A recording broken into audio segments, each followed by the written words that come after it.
Time to break down the latest college football commitments and break down the biggest games in college football coming up this weekend. Notre Dame hosts USC. We've got LSU on the road at Vandy and more. It is time for some college football. Locked On presents The Portal, the daily podcast covering college football recruiting and everything NIL. Part of the Locked On Podcast Network. Your team every day. Welcome back into the Portal Podcast, where you get your daily recruiting, NIL, and transfer portal scoop. I'm your host, Brian Smith, longtime college football recruiting analyst. Thank you for making the Portal Podcast a part of your day each and every day right here on the Locked On Podcast Network. Your team is every day here, and so is Game Time.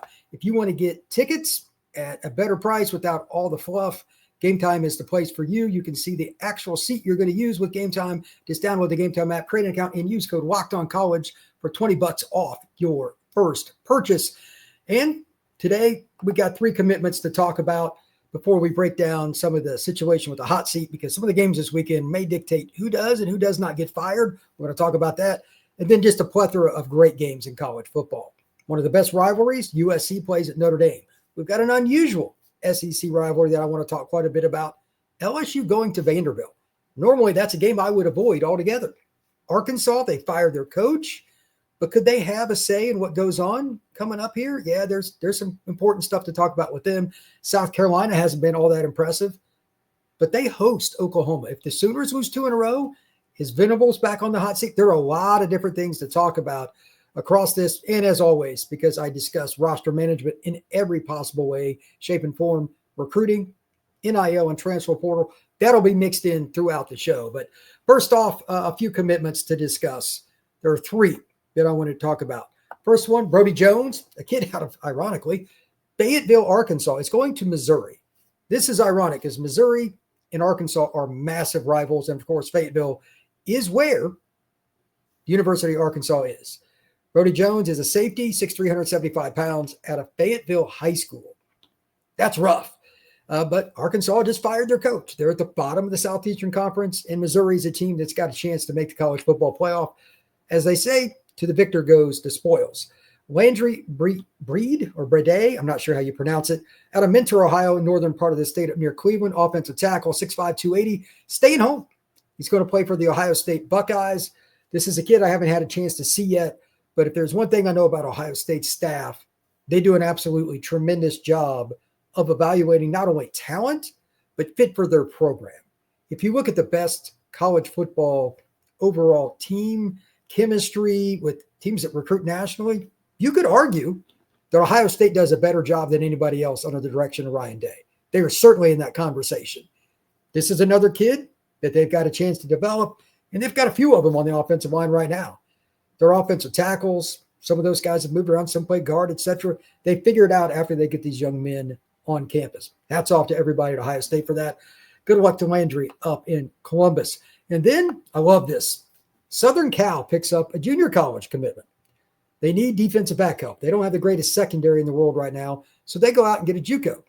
Jaquan Morris out of Northwestern Mississippi Community College, cornerback, 6 foot, 170 pounds. You're going to get a guy that's got some college experience. It's kind of like getting a player from the portal, and he's going to get an extra year of eligibility. You only get like 1 year taken against you with the new ruling. It's what I call the Diego Pavia rule, the quarterback at Vandy. So this kid's going to play 2 or 3 years for you. He's got a little bit of experience. Good pickup for USC. Now, before I dive into all the different breakdowns and all the different things that I think are going to happen this weekend, I'm going to talk a lot about the quarterbacks, got a whole bunch of stats. Note that this is also coaches get fired weekend, but not necessarily in a formal sense. Here's what I mean. We're going to have 2 or 3 games minimum that are going to at least put coaches, A, either back on the hot seat, or B, maybe push them over the edge. Like, not trying to be mean here, but if somehow Mississippi State wins in the Swamp, that's not going to go over very well with the Bull Gator Club and UF, nor should it. To that end, looking at this list, Missouri plays at Auburn. Missouri's pretty good, but they just got beat up in a physical contest against Alabama. They almost won, but they took some licks. But Auburn's been through a tough stretch as well. They just played Georgia. Well, somebody's got to win. Is Auburn finally going to get a little better officiating in one of their games?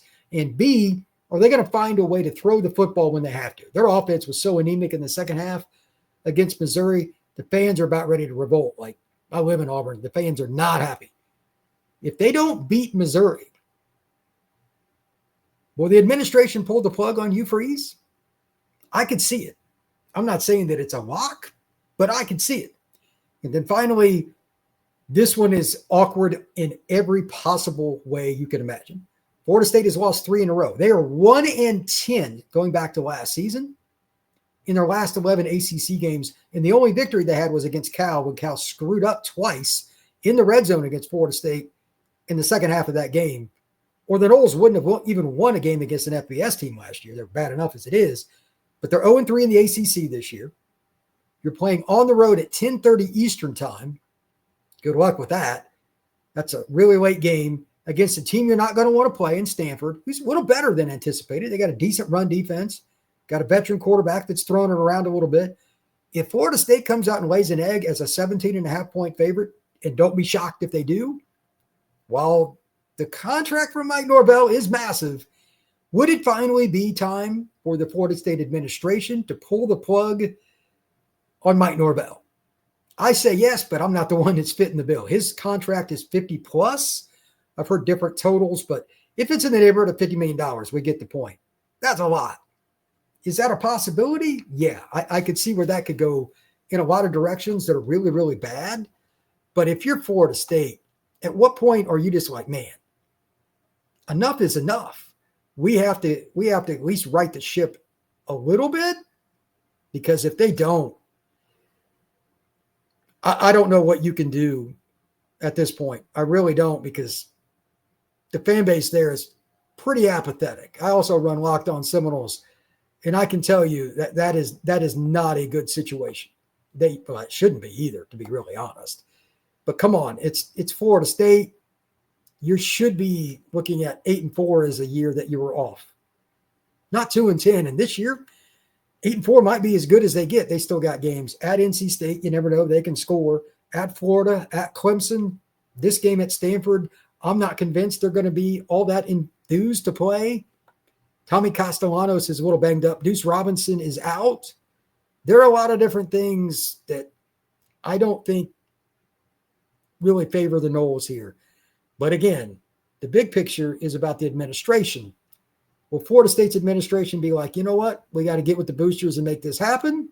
Or are they going to be like, you know what, we're just going to ride this out? That's the other part of this. It's not the greatest year to change coaches because there's not a ton of candidates. And I think, I'm not positive, but I think you're going to see a scenario where Florida State and a lot of other schools, they're just going up against so many other teams for the coaches. It may not work out from that perspective either. We'll see how that goes. But when we come back, I'm going to dive into the Notre Dame USC game and several others. There's a lot of great matchups this week in college football. So let's talk about that next right here on Locked on the Portal. Today's show is brought to you by Wayfair. The holidays are going to be here before you know it, which is exciting. But getting your home ready for your guests, your family, your friends, and all the celebrations that you're going to have, it can feel like a lot. Maybe you need something new, and maybe serveware. Maybe it's something for your guest room. Maybe it's a new bedding for your room. Whatever it may be, Wayfair has everything you need for your home and your holidays to be ready. For Christmas trees, to wreaths, to bedding, cookware, anything else you can imagine, it's the one-stop shop for everything you need in your house. Wayfair makes it easy to personalize your home for the holidays with a huge selection for every style and budget. And they've got free and easy delivery, even on the big stuff. So if you need something for your Christmas tree, or if you just need some new pillows for the couch, Wayfair has you covered. Get organized, refreshed, and ready for the holidays for way less. Head to Wayfair.com right now to shop all things home. That's Wayfair.com. Wayfair, every style, every home. Today's show is also brought to you by our friends over at FanDuel. The NFL season's rolling along, and FanDuel has an offer you don't want to miss. Right now, new customers can bet just $5. Get $300 in bonus bets if you win that first $5 bet. That's right. If you win that first $5 bet, you'll get $300 across the FanDuel app to use at your leisure. So if it's voting for Josh Allen to win MVP, waiting for the perfect time to put down something on a money line that you want to do. Maybe it's a player prop or a parlay. FanDuel has you covered. What are you waiting for? Visit FanDuel right now to download the FanDuel app and to get started. Thank you once again for making the Portal Podcast a part of your day each and every day here on the Locked On Podcast Network. I'm Brian Smith, longtime college football recruiting analyst. Thank you for making this a part of your day. And I'm going to start doing this every week, just having fun with some live shows during the week and just talking about the big games in addition to what's going on with commitments. A lot of portal news. We're about to go crazy with the transfer portal stuff. Once these coaches start getting fired, going to have a lot of fun with it. I expect to see a whole bunch of different people get canned very soon. People aren't very patient in college football, but it is what it is. First game that I want to discuss is USC at Notre Dame. This is one of the longest rivalries in college football. It's one of the best and one of the most unique because it's a long rivalry in terms of distance. LA to South Bend is not a short trip. I can tell you that. I've made it myself. So with that in mind, a couple of stats here to kind of look at. First off, let's give this guy credit. He should be in the Heisman race 100%. If you don't have him on your short list, speaking of FanDuel, if you wanted to go look at one, it would not shock me if Jayden Maiava ended up being the Heisman winner and just like any award that's associated with offense. He's got a chance. 13 touchdowns, only 2 interceptions. They're averaging 325.8 yards passing per game. And he's a guy that can beat you with his legs too. Now, I'm not going to make this the Jayden Maiava show, but he is legit. And to that end, here's the other part. If you have not watched Mekhi Lemon, holy cow, is that guy a great receiver. He's not just good. He's as good a route runner in 50-50 ball guy, including Jeremiah Smith, in all of college football. I love watching Mekhi Lemon. Give him props. I hope, and I don't know what Notre Dame will do, I hope they take Leonard Moore, who's arguably the best pure man coverage guy in college football, and just have him follow Mekhi Lemon around. Both of them are going to make plays, but that would be awesome, especially if you get some all-22 film to watch, get some people from the stands that took some video from the end zones in Notre Dame State. That could be just spectacular. That's as good a matchup as there is in college football. But here are some of the just raw numbers to discuss that I think are also interesting. Let's talk a little run game, if you will. The defenses for both these teams, they're pretty good against the run, almost identical statistically, actually. USC's rushing defense for the year, 108.5 yards per game allowed. That's 29th. Against just teams in the Power 4, 111 yards, almost identical. The only game they didn't do as well was one was kind of surprising because they hadn't run the ball that well yet prior to that game. When they played at Illinois, they gave up 171. If Jeremiah Love, Jadarian Price, CJ Carr, and anybody else that runs the ball has a big game, or even just one extra big play, a 50-yarder or something, that could be the difference. And if Notre Dame runs for 170-plus yards, USC's probably in trouble. But USC's defense really did a great job, especially in the second half against Michigan last week. Maybe they've kind of climbed that mountain. They looked pretty darn good to me, and that's probably the best game defensively that I've seen USC have since Lincoln Riley's been in LA. I think it's a possibility they could give Notre Dame some trouble up front. The guy that I want you to focus on when that game's on, if you're going to watch it, Devin Tompkins. He's over 290. He's a big defensive tackle. He's had some big plays this year. If he has a good game, and Notre Dame's starting center is out for the year. He injured his left knee. I think it's an ACL. Good luck to him with his recovery, but that's a big question mark. USC's defensive tackles are a lot better this year. For Notre Dame, their rush defense, 106.2, that's 25th. And against teams that are in the Power 5, or Power 4 now, 107.4. So they've been very consistent. They also held Hollywood Smothers, the really talented running back from NC State last week, 12 carries, 46 yards, no touchdowns. And they held NC State to just 51 yards. So both these rush defenses are trending in the right place. I think it's going to be a fantastic game. Notre Dame's favored by like 9 or something like that. That might be too much, and maybe it's not. That's up to you to decide. But this is a really interesting matchup. The other thing I do want to mention, I would be remiss if I didn't discuss at least CJ Carr for a moment. 313 yards per game for the Irish through the air. Carr has 13 touchdowns, only 3 interceptions. He's a redshirt freshman. He's just slowly building. The last couple of weeks, he's missed a few throws here or there. But overall, he's one of the most accurate guys in college football. I would say the young man at Alabama is the most accurate, and he can throw it all over the wide. Malachi Fields, I don't think he's Jayden Maiava's favorite target. I don't think he's Mekhi Lemon, but he's a guy that's 6'4", 220. He could give USC some problems. They got one corner that's pretty good, and the other one's a little iffy. We'll see how that goes. And watch out for anybody on the other side, because Malachi's probably going to need to get a little extra attention. They've got some guys. Faison, I think, is tremendous. He's probably got the best fit right now in that confidence with CJ Carr, but however they do it, Carr's thrown it well. And last week, Eli Raridan had over 100 yards. I think it's the first time he'd ever been over 100 for the Irish. He's a future NFL tight end, so that's a well-balanced group. And, of course, you got Love and Price in the backfield. I like Notre Dame to win, but this game could go either way. And if USC comes out and plays good run defense, I think that game could absolutely be a victory for USC. Notre Dame can't turn it over and can't squander opportunities. The last couple of weeks, the Irish have had some really weird third and shorts, fourth and shorts, like play calls, formations. They don't fix that, USC will win that game. Let's just kind of run down some of the other key games here. And again, one of my big themes, coaches getting fired. So don't screw up. I'll talk about some of the big games overall, but one of the games that I think could really be interesting is Mississippi State at Florida. You're probably thinking, oh, come on. Billy Napier has not shown that his team gets up for all the games. They got up for Texas, but will they get up for Mississippi State? That's a helmet game. That's what I call it. Is he going to do that? We're going to talk about that next, right here on the Portal Podcast. Today's show is brought to you by Game Time. It's where I get my tickets, and to be honest, that's where you should too. With college football being back, I couldn't be more excited about all the fun it is to go to games, tailgates, rivalries, and everything that goes on in the stands.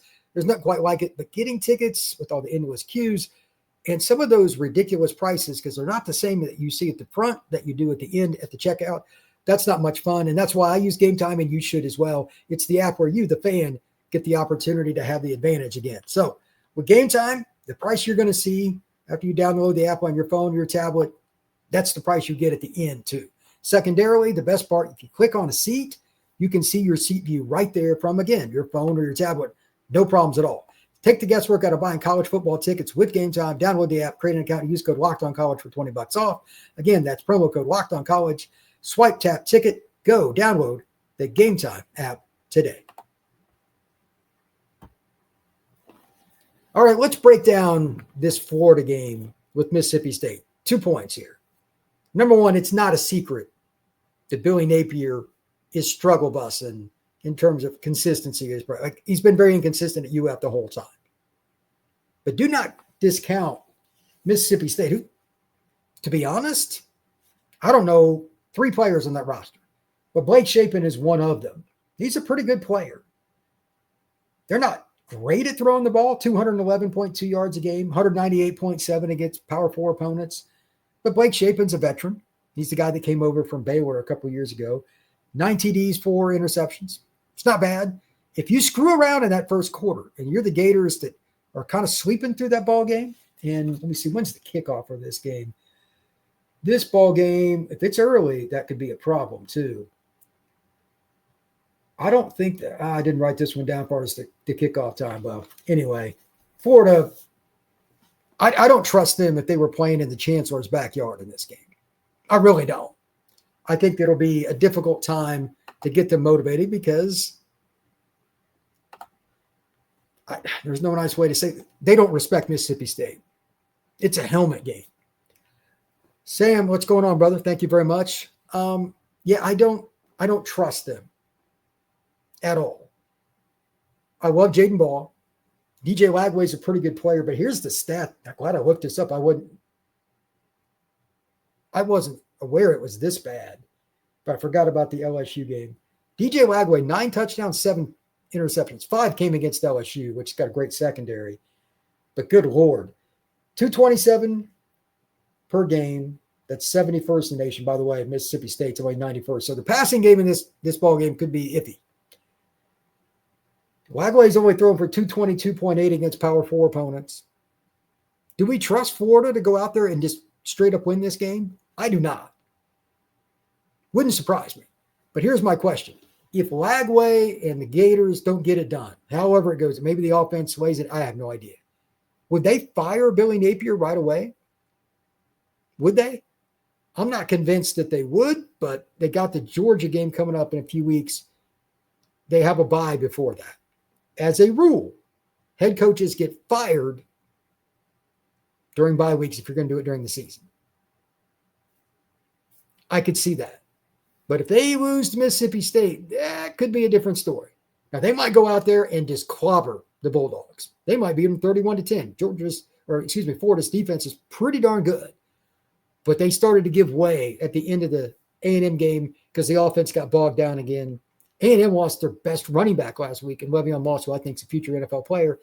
And honestly, not trying to be mean, but that's a scenario where if things start to go south in this game with the offense, is the defense finally going to just start pointing fingers? Because they played really hard this year. That's my concern with UF. I don't even know what the line is, but this is one of those games where it's a helmet game, and I do not trust the Gators at all. Not even remotely. Let's talk about LSU and Vanderbilt. This is another game that's a helmet game. LSU just throttles Vanderbilt, like most teams in the SEC most years. But most of the time, Vanderbilt doesn't have Diego Pavia. They lost a couple weeks ago in a close game to Alabama, and at the end, Bama pulled away. Pavia didn't play as well as possible. For the year, he's still at 14 touchdowns, only 4 interceptions. But against P4 competition, Vandy's only throwing for 201 a game. Overall, 258.8, 47th in the nation. Almost identical, ironically, to LSU, 258.5 per game. That's 48th. 229.8 against Power 4 competition. Nussmeier, this is a little disappointing. 9 TDs, 5 interceptions. A preseason Heisman contender, some even might say favorite. He's not even in the stratosphere. Their biggest problems are offensive line. They lost 4 guys to the NFL.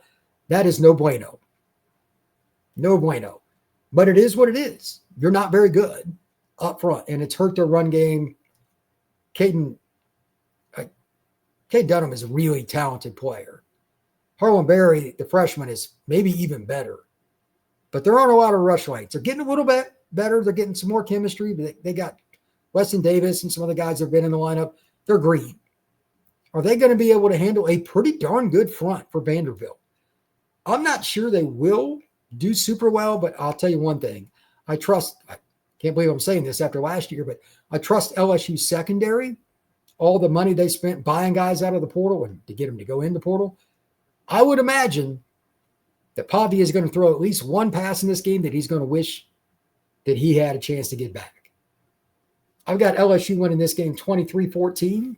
I have no idea what the line is. I'm not a guy that puts down money on games, but I think it'll be an ugly game. But the key, I like LSU to make one more defensive play because I think their secondary has enough NFL talent that they'll get over the top. It'll be an ugly game, and I think Vanderbilt Clark Lees and his staff have done a tremendous job. Tremendous. They don't have enough firepower outside the numbers on offense against LSU secondary. I think that will be the difference in this ball game. Oklahoma at South Carolina. This is the other game. By the way, if LSU loses to Vandy, it gets a little dicey for Brian Kelly. I don't think that would be the end all be all, but that would trend it in the wrong direction. But speak of trending in the wrong direction, 6 touchdowns and 6 interceptions.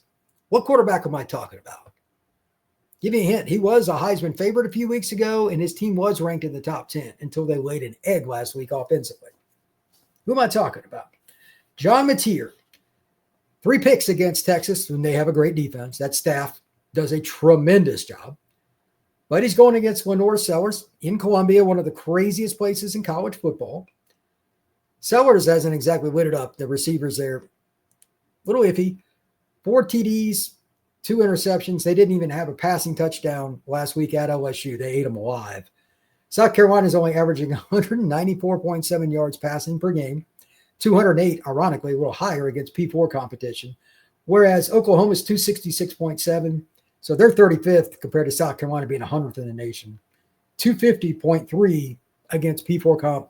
So they've thrown it around a little bit, but teams that can play some zone and mix it up, and that's something Texas does, that gave Mateer fits. And I'm not saying South Carolina's defense is Texas, But I expect this game to come down to the wire. And if Oklahoma loses this game, they got a gauntlet still ahead. They still got to play LSU later this season. They've got A&M. This is going to get dicey. This is going to get dicey. Don't think for a second that Brent Venables is off the hot seat just because they had a good start. He needs to win minimum 9 games. I'm not sure that's going to happen. Matier's got another year of eligibility. He probably needs it. He's not seeing the field very well.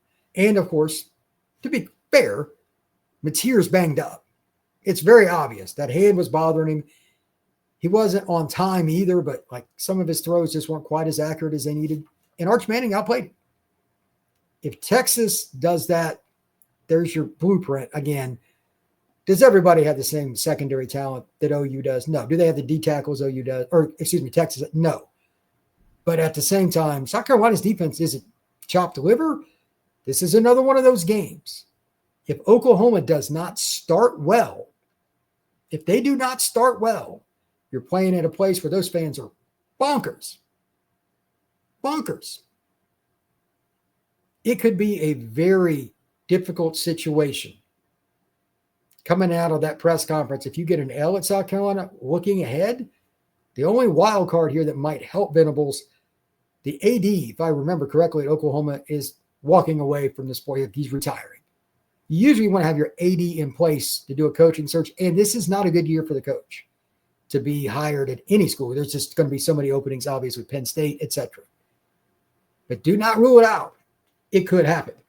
Continuing on down the list, here's one I don't think will happen, but this is just college football in a nutshell.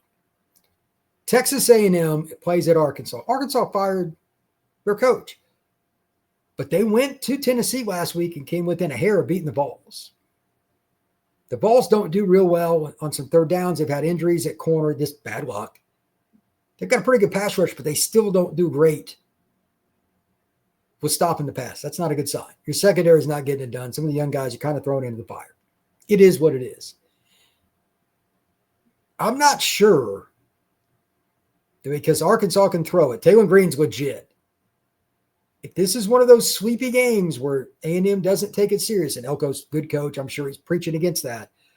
It's another one of those contests, that first quarter, that first 5 to 7 minutes. If you give a team that has nothing to lose, they already fired their coach. You give them a little bit of hope. Is it possible? Sure. Here are the numbers so far this year offensively for Taylor Green and the offense for Arkansas. Per game passing, they're 18th in the nation. 293.3, and against P4, 280.5. Green, although he's been running for his life quite a bit, I don't think their offensive line's that great. In pass pro, 14 TDs, just 5 interceptions. That's pretty good. Could you imagine what he would do if he played for a team that had a better defense and he could get the ball back quicker? And he's going to make an NFL roster.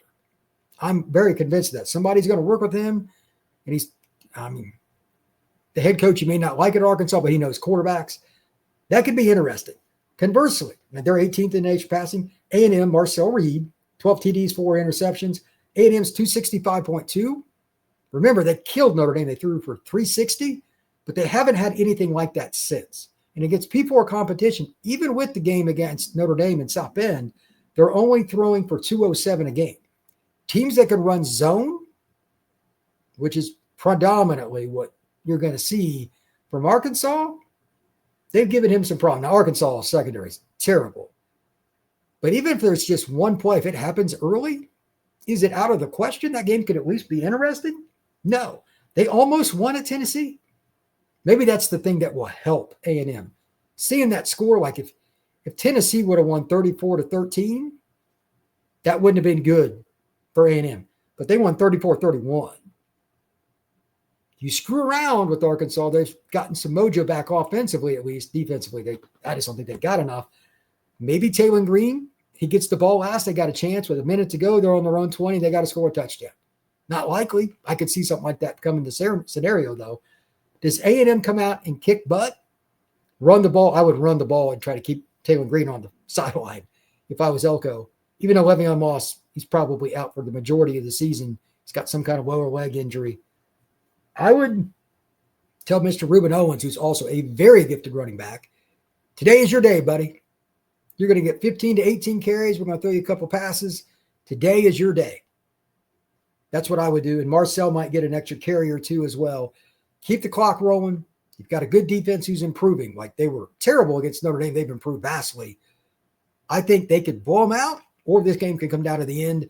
This is probably the hardest game for me to pick because I trust Elko as a coach. But I do not trust 18 to 22-year-olds being excited about playing Arkansas on the road at all. Like, not even remotely. It's a 3:30 ESPN game, so at least it's not a noon kick. That's the good thing. But at the same time, are they going to be excited to play Arkansas? If they screw around, that's another one of those games that are going to get really, really iffy.